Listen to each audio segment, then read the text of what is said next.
pasamos a la última ponencia de esta mesa, que versa sobre psicosomática en la mente-cuerpo, a cargo de José Cuadros Fernández, doctor en Ciencias Biológicas, embriólogo clínico y director del laboratorio de la clínica FIF Madrid.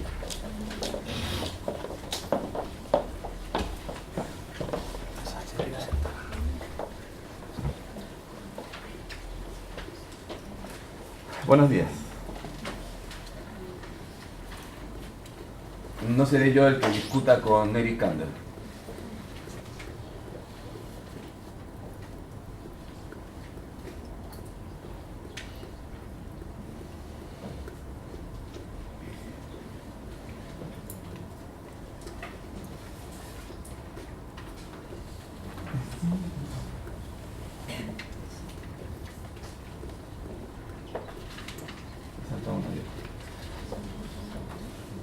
¿Por qué ante una circunstancia estresante, un terremoto, por ejemplo, pero un terremoto no los de aquí, los de mi tierra, yo soy peruano de origen, 7 grados en la escala de Richter para arriba, ¿por qué una circunstancia estresante?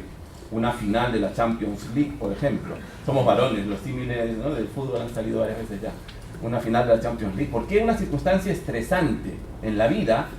Para algunas personas las pueden asumir con racionalidad, con calma. En cambio otras las asumen con pánico y salen corriendo desesperadamente, echando abajo todo lo que se les pone por el medio, sobre todo cuando acaba el partido. ¿Por qué? ¿Por qué las personas reaccionamos de manera diferente ante una misma circunstancia estresante?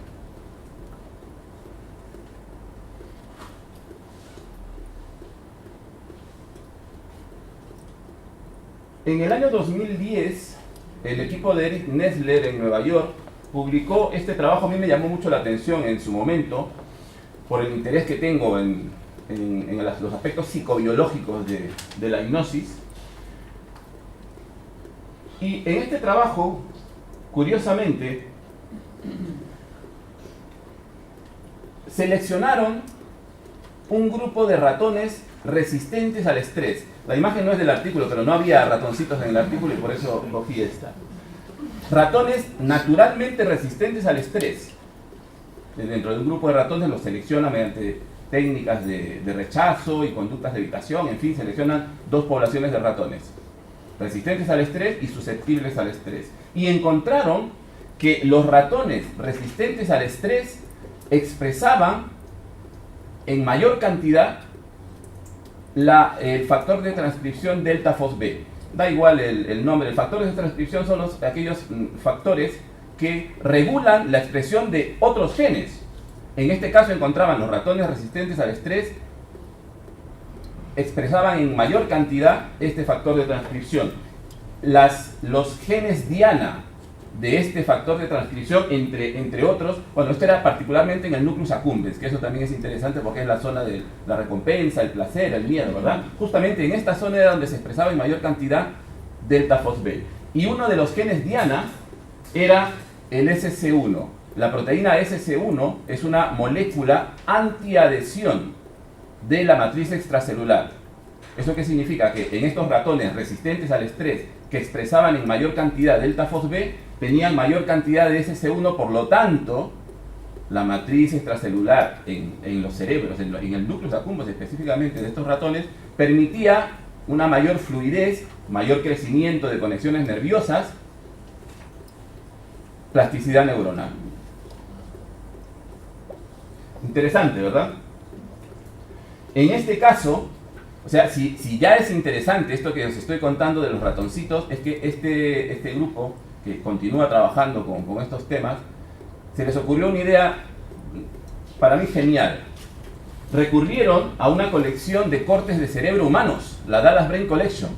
Esa es una herramienta que tienen disponible en un centro en Dallas, que les permite acceder a cortes de cerebros de seres humanos con diferentes tipos de enfermedades, y también normales, por supuesto.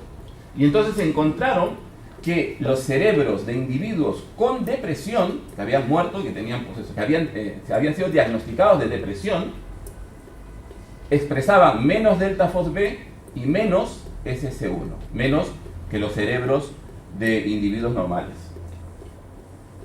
Por lo tanto, en este artículo, en este trabajo, concluían que la mayor expresión del delta FOSB en el nucleus accumbens, pues permitía una resistencia al estrés en los individuos que lo expresaban, y además los capacitaba mejor para combatir la depresión, porque además el delta FOSB, por lo visto, es la vía de la fluoxetina. ¿De acuerdo? Entonces, en este momento, en 2010 ya, cuando leí yo este artículo, entonces ya empecé a preguntarme y digo, ¿podría una intervención hipnótica regular la expresión de genes como el delta FOSB? O, de manera más general, ¿puede la hipnosis regular la expresión génica? ¿Hay evidencias de ello? Y si es así, ¿cómo sería el mecanismo a través del cual podría ocurrir esta comunicación mente-cuerpo? Bueno, los que me conocen saben que tengo debilidad especialmente por Ernest Rossi, lo considero uno de mis maestros. Ernest Rossi es discípulo directo de Milton Erickson, trabajó con él durante los últimos años de la vida de Erickson, y Ernest Rossi propone que el mecanismo a través del cual ocurren todos estos procesos realmente representan un sistema adaptativo complejo, dice él. A veces nosotros digo, los psicólogos, médicos, los que queremos investigar en este tema, queremos que nos encajen en matemáticas sencillas y no encajan en matemáticas sencillas. Es un sistema adaptativo complejo. Pero Rossi dice que podemos explicar, digamos, este sistema de comunicación mente-cuerpo mediante 4 niveles en la comunicación. 4 niveles en la comunicación mente-cuerpo. Hay un primer nivel, indicado con el número 1, en el cual dice todos los fenómenos psicosociales que actúan sobre nuestro cerebro, el sistema límbico hipotalámico, lo convierte. Eso es una transducción de información. O sea, señales del ambiente, también podrían ser señales internas, pero que el sistema límbico hipotalámico lo convierte en información. ¿Información de qué tipo? Hormonas, péptidos en general, que pueden circular a través del torrente sanguíneo y llegar hasta el segundo nivel. El segundo nivel corresponde al nivel celular. Estas hormonas, estos péptidos pueden llegar hasta la membrana celular y a través de segundos mensajeros llegar hasta el núcleo y modificar la expresión génica. Ese sería el nivel 2. Pero al modificar la expresión de estos genes, estos genes expresarían nuevas proteínas que en un nivel tercero ya modificarían a su vez el metabolismo de la célula en sí. Pero además, estas proteínas nuevas producidas por la célula luego saldrán de la célula, podrán llegar a diferentes tejidos y llegar inclusive al cerebro, o sea, cerrando ese bucle. Es un bucle cibernético que se cierra cuando esas proteínas atraviesan la barrera hematoencefálica para modificar ahora el cerebro. Y esto, además, dice Rossi, encaja con lo que se conoce como el ciclo básico de actividad de descanso de Kleitman, el BRAC, porque todo esto podría ocurrir en un lapso de tiempo de 90-120 minutos. 90-120 minutos, donde el proceso de modificación de la expresión génica podría ocurrir en un lapso de 20 minutos. Estas cifras son conocidas para los que nos gusta este tema, porque Rossi encaja esta teoría en lo que llama él el proceso creativo de 4 estadios. En el proceso creativo de 4 estadios, que se puede hacer además una analogía con el proceso hipnótico, realmente lo vamos a hacer. En el proceso creativo de 4 estadios, esta curva es una sola curva. Las oscilaciones son oscilaciones porque es un sistema adaptativo complejo, pero es una curva que dura esos 90-120 minutos. Es un ritmo biológico, es un ritmo ultradiano, ocurre varias veces en el día, en el cual podemos ver el estadio 1, recolección de datos, luego lo vamos a desarrollar. El estadio 2, el estadio de excitación, coincide con la inducción hipnótica. En el pico de la curva sería el momento creativo, el eureka, que continuaría en el mejor de los casos con el estadio 3, que es el estadio de la relajación, la iluminación, la relajación, que coincide también con esa relajación que solemos asociar con la hipnosis, para terminar finalmente con el estadio 4, el estadio de la verificación, importantísimo, lo vamos a desarrollar. Importantísimo también llamar la atención, es evidente, pero llamo la atención sobre que siendo ritmos biológicos de 90 a 120 minutos, pues durante el día podemos experimentar 6, por ejemplo, pero que también ocurre durante la noche, igual, con una periodicidad similar. Por lo tanto, durante la noche también podemos experimentamos varios de estos ciclos, yo 1 o 2. Pero bueno, eso depende de las horas de sueño. Entonces, todo este protocolo del proceso creativo de 4 estadios, Rossi lo ha estandarizado en un cuestionario que está disponible en su página web, la página web de ernestrossi.com, y que Ernest le dio en llamar The Creative Psychosocial Genomic Healing Experience. Es un cuestionario de fácil aplicación, pero que está pensado fundamentalmente para la investigación. O sea, Rossi dice que esto hay que evaluarlo para luego proponerlo para la clínica. Pero ahí está disponible en su página web si os interesa. Entonces, el estadio 1, recolección de datos. Esto es ya un proceso de inducción hipnótica. Recolección de datos. Empieza, como sabéis perfectamente, nada más entrar el paciente por la puerta. Ya empezó el trabajo.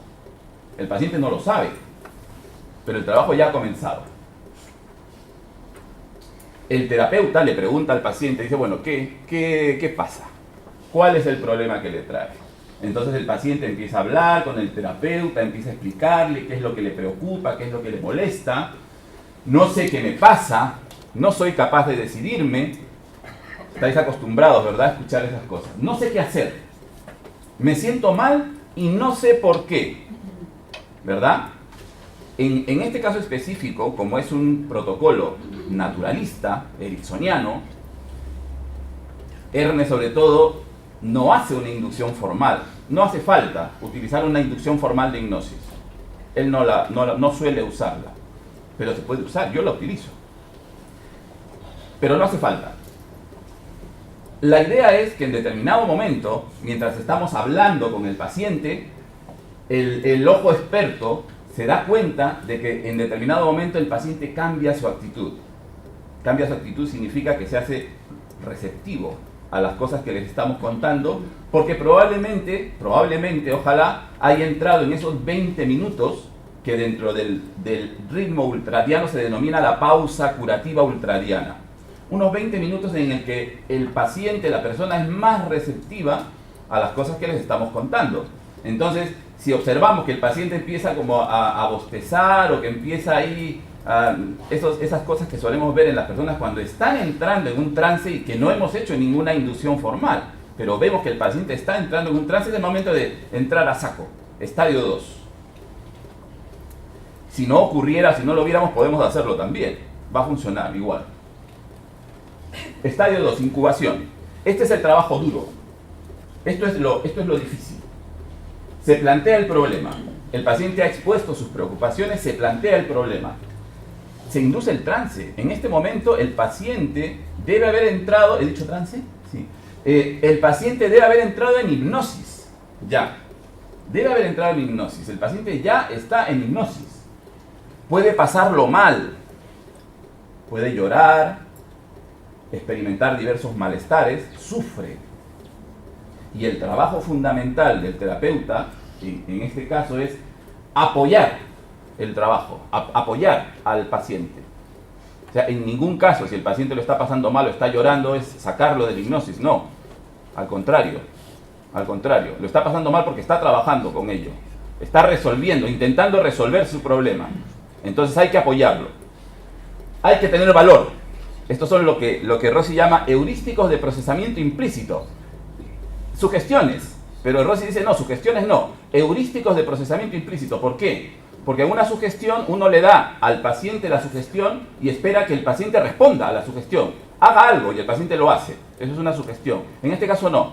El heurístico de procesamiento implícito es, dice Rossi, es como que aceleras el coche, tú aceleras el coche, pero no sabes a dónde va a ir. Ese es el procesamiento implícito. El paciente dirá en qué dirección va ese coche. Entonces, hay que tener valor, coraje para seguir. El paciente está pasándolo mal, está llorando. Hay que tener coraje para seguir. Solo durante un momento más. Heurísticos de procesamiento implícito. Solo durante un momento más, hay un vínculo temporal, o sea, va a acabar, o sea, no lo vas a pasar mal todo el tiempo, va a acabar, tiene caducidad. Solo durante un momento más. Luego, si en el mejor de los casos, al final de este estadio 2, el paciente hace una eureka, que es la parte más alta de la curva, la crisis dice, una eureka, un insight, la iluminación de Buda. Si ocurre ese momento creativo, el paciente pasa del estadio 2 al estadio 3, la iluminación, la relajación. En el estadio 3, entonces, el eureka conllevaría el surgimiento de posibles soluciones al problema que ha traído el paciente. La posible resolución del problema. Y el paciente cambia. Si hace un momento estaba llorando, experimentando malestar, pasándolo mal, ahora sonríe, le cambia la faz, se relaja. Por lo tanto, si ha ocurrido esa eureka, si surgen en su subconsciente esas posibles soluciones al problema que le ha traído, hay que apoyar ese trabajo con estas sugestiones, estos heurísticos de procesamiento implícito. ¿Qué debes hacer diferente en tu vida? ¿Qué debes cambiar para mejorar tu vida? ¿Qué nuevos caminos se abren para mejorar tu mundo? Heurísticos para apoyar el trabajo que está realizando el paciente. El paciente se relaja, se siente mejor, sonríe y cuando llega este momento, estamos al final del estadio 3, sacamos al paciente de la hipnosis. En este caso específico no hacemos una cuenta regresiva como en la hipnosis clásica. Realmente en este caso es decir al paciente, así coloquialmente, sal cuando quieras, ¿no? El fraseo, para los que queráis experimentarlo esta tarde, porque el taller de esta tarde va a tratar sobre esto, lo veréis. Pero no hacemos una cuenta regresiva, le decimos al paciente que cuando su subconsciente lo considere oportuno, saldrá de la hipnosis. Y el paciente abre los ojos y sale de la hipnosis. Y cree que el proceso ha terminado. Sabemos que no. Él cree que el proceso ha terminado. Ya salió de la hipnosis, ya despertó del trance hipnótico, pero sabemos que el trabajo no ha terminado. Falta el estadio 4, la verificación, importantísimo, porque si el paciente, si el subconsciente del paciente realmente ha recibido esos insights, esos eurekas, esas posibles soluciones a su problema, tiene que aplicarlos en la vida real.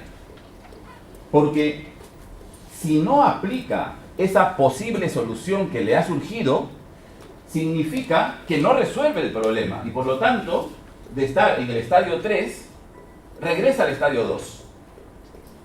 Y vuelve al bloqueo que lo ha traído a la consulta. Porque simplemente puede ser que, aunque le haya surgido esa posible solución, diga el paciente, ¿no? Diga, es que no sé si será una solución de verdad, es que no sé si voy a aplicarla, es que no. Vuelta al estadio 2, el estadio del atasco, del bloqueo, de pasarlo mal. El problema no se ha resuelto. Entonces, ¿qué es lo que debe hacer el paciente y qué es lo que debemos, una vez que ya el paciente ha salido de la hipnosis, que cree que ya terminó el trabajo, ¿Qué es lo que debe hacer el terapeuta en el estadio 4? Verificar que el paciente haya tomado la decisión de aplicar en el mundo real esas posibles soluciones que han surgido durante el trabajo. Con el objetivo final, esta frase de Rossi, ¿no?, que es lo que realmente se pretende con todo este trabajo, es convertir esos síntomas que trae el paciente, esos síntomas del cuerpo, en señales. Y los problemas en recursos creativos. Ese es el objetivo final. Todo este trabajo lo realizamos mediante movimientos ideodinámicos de manos. No os cuento más para no... spoiler, para no chafaros lo del trabajo de esta tarde, pero todo se realiza con movimientos ideodinámicos de manos. Esto está basado fundamentalmente, bueno, Rossi lo explica, por la representación en el homúnculo sensorio-motor de las manos. O sea, las áreas que representan las manos en el homúnculo sensorio-motor son tan grandes que dice Rossi que los movimientos de las manos podrían poner en marcha conexiones entre las neuronas de estas zonas de las manos con otras zonas asociadas de la corteza cerebral, provocando cambios plásticos. Esta es una representación en 3D del homúnculo, no es un pariente mío.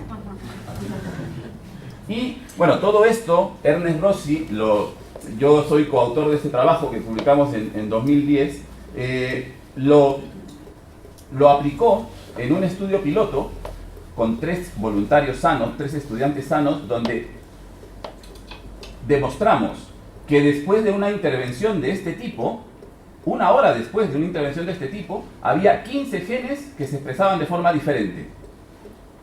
15 genes se expresaban de forma diferente, una hora después de la intervención. Y 24 horas después, eran más de 70 genes los que se expresaban de forma diferente.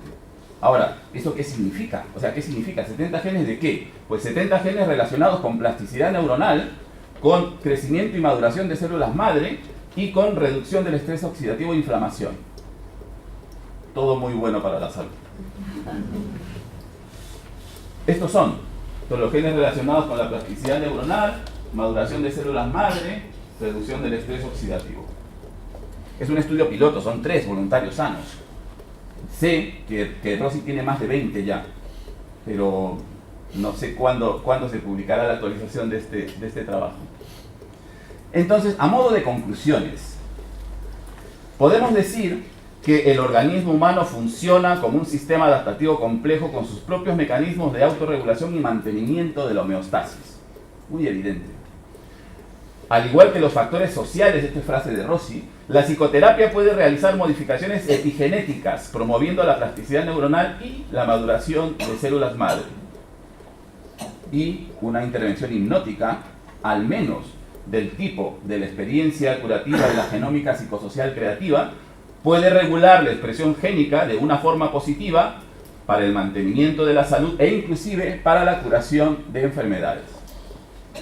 Luego, resulta que Vargas y yo, Vargas está por ahí atrás, en base a todos estos conocimientos, diseñamos un método al que llamamos Metafor-A. El 4 es por los 4 estadios, porque realmente lo que hemos hecho nosotros es aplicar este protocolo de 4 estadios, incrustarlo en una metáfora. Antes Ian estuvo hablando de la importancia de las metáforas, del valor de las metáforas.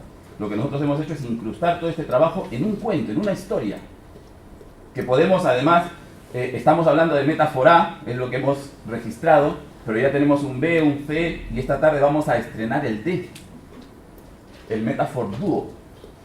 Ya lo probaréis. Y simplemente decimos es una herramienta para poner en marcha nuestros mecanismos naturales de autocuración. Esto está pensado para personas sanas. Los pacientes, los que tienen patologías, tienen que ir al médico o al psicólogo. Esto está pensado para personas sanas. Si vienen enfermos y se curan, yo ya no tengo la culpa. Pensamos en el mantenimiento de la salud, resolución de problemas y crecimiento personal. Y lo mencionó también Joan Manel, esto encaja dentro de ese proyecto más grande en el que estamos trabajando, al que llamamos Hipnotraining. Metáforas que incorporan el proceso creativo de 4 estadios con reflejo de manos para convertir los síntomas en señales del organismo y los problemas en recursos creativos. Gracias a vosotros y gracias a ellos también.